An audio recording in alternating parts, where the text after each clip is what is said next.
got away from me, and he hit me back, so we cool. Tyler Booker said that you spoke to the team. What was your message there? Kind of the same message I'm giving y'all. I was just, I let them down as a leader in that moment. In a moment where your captain and your leader is supposed to be strong in that moment, I let my emotions get the best of me and kind of just acted out of character. So I apologized to them for that and told them that's not the way we do stuff here and that it won't happen again. Is there anything you feel like you've learned from this experience so far? Yeah, definitely just controlling my emotions, knowing where I'm at, and just doing the best to be a role model and lead. Do you view this as almost like an opportunity too? I mean, you have an opportunity to kind of show your leadership now and rise above this. Just how do you approach that? Yeah, it's just a next play mentality. Is something that I can't fix in the past. Definitely wish I went about it a different way, but can't fix what I did in the past, but can only fix what's to come in the future. How chippy was that game? Was any of that anger directed at Vanderbilt or just the situation? It definitely was a chippy game. I mean, any game we have is going to be chippiness. It's SEC ball, a little chirping here and there, but definitely just all the emotions of just losing, working so hard, losing at Vanderbilt. It was just everything combined. I know that, I mean, you're probably just focused on the response in this building, but, I mean, there's been a lot of outside noise in terms of kind of criticizing your actions. And, yeah. I mean, especially those, like, related to this program. And I'm curious what how you kind of responded to those messages that may have not been so positive about your actions from outside of this building. Nobody has personally hit me up directly or talked to me directly about my actions outside of the facility. So all I can worry about is what my teammates think and everybody in this building thinks. Coach DeBoer was pretty passionate about just what you mean to this team and how you've had his back, and so you want to have yours. What did that mean to you?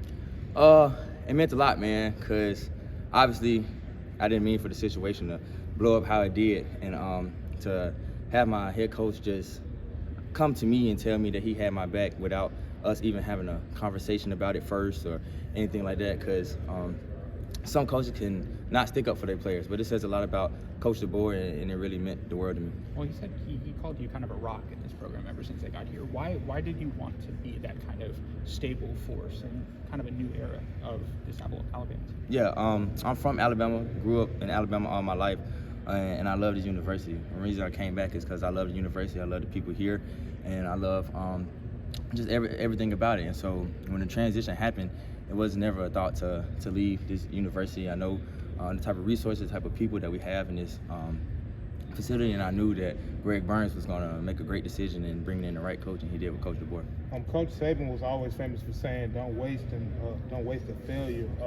Not saying that Saturday was a failure, but you guys obviously didn't get the results you wanted. But what do you guys take from Saturday, just going forward, facing a team like South Carolina? You know, they want to come in and do the same thing Vandy did, but this time they're doing it on y'all home field. And then just overall with the rest of SEC play going on, what do you guys just take from Saturday that you can use going forward for the rest of these games and just doing what, just getting Alabama back to where we need to be, getting that standard back?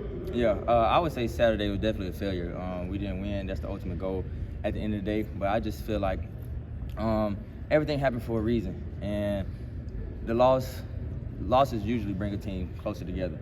And I think that's what's happening right now. Everybody's kind of gelling together even more than we already were, because now it's definitely us against the world, and everybody's self-reflecting and looking in the mirror. There's not a lot of pointing fingers going on. Everybody's kind of checking themselves. What could I have done better, from coaches to players? And I think that's something that's important, is everybody taking accountability, not trying to say it was his fault or his fault. Everybody, we all in this together, win or lose. Talk about the 24-hour rule here. Obviously, that 24 hours after the game had to be kind of a whirlwind for you. How did you approach that 24-hour game for a game like this, especially in the situation you were in? Just what was that like, those last 24 hours between the loss and the next day?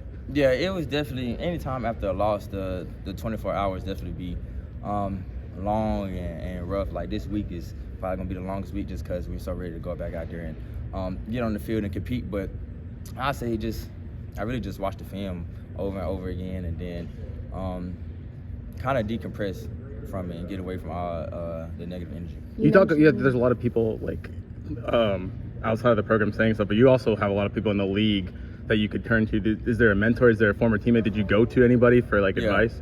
A lot of my former teammates that's in the league now hit me up. JB, Kool-Aid, Terrion, Dallas, DeMarco, they just hit me up.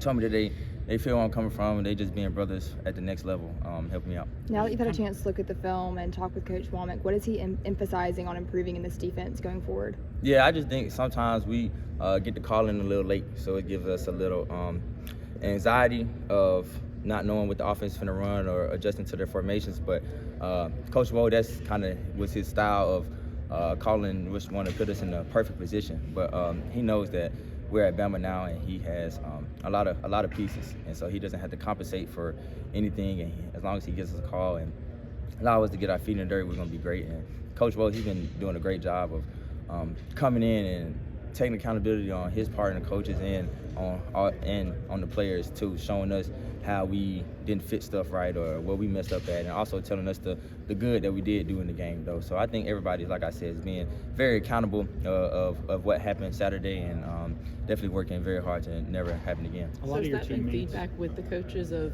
maybe as defensive players of getting the call in quicker?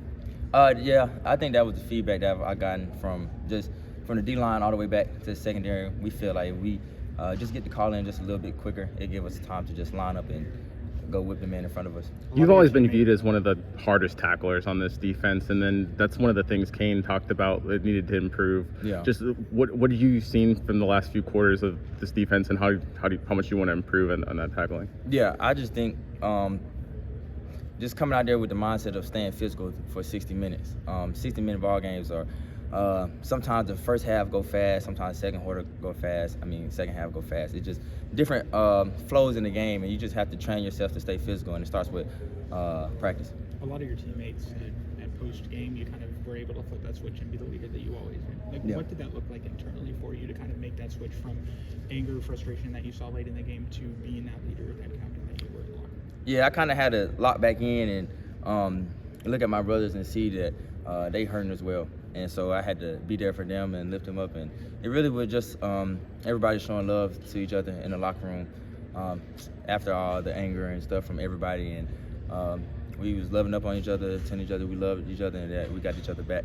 You probably don't realize it at the time when you're going through something like that. When did it kind of hit you like, oh man, like I kind of messed up, or was there a moment where you kind of maybe saw it, or? I would say when Coach DeBoer started talking to the team, that's kind of when I just calmed back down and kind of locked back in.